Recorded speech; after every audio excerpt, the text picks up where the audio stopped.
Here I will show you how to tear down and designate an edition of prints. I'll be working with this etching. Depending on the type of paper you use, you may choose to tear or cut the edge. Tearing is usually preferred, especially with higher quality papers, because of the nice decal it produces. For the best looking decal, measure and tear from the back side of the print. No need for anything fancy, just a little tick mark at the top and a little mark at the bottom. Apply constant pressure to the ruler as you tear, moving your hand down the length of the ruler as you go.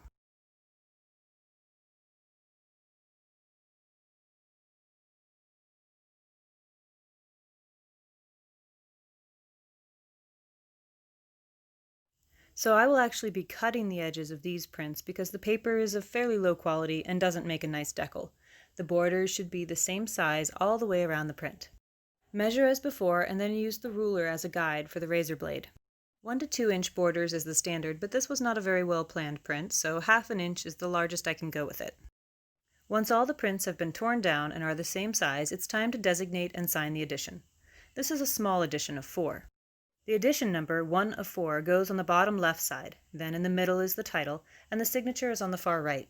You can also include the date here if you like. It is best for your signature to be legible. If not, lightly print your name on the back side of the print.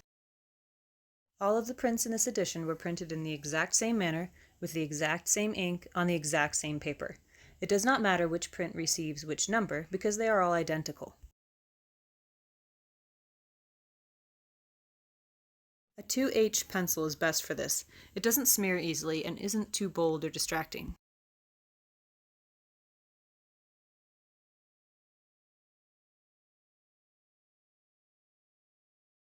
Here are all the prints signed and ready to go.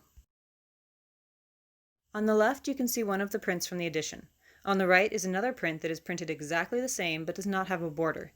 When the printed imagery runs all the way to the edge like this, it is called a bleed print. Because the size of the paper is different, this print cannot be included in the edition.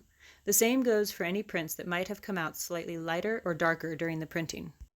The signing and designation of a bleed print is done along the bottom on the back side of the print. These two prints come from the same plate, but I continued to work on it after the original edition was pulled. The background has been dramatically altered and the prints are both bleeds. They are also a different size. These would be considered state proofs.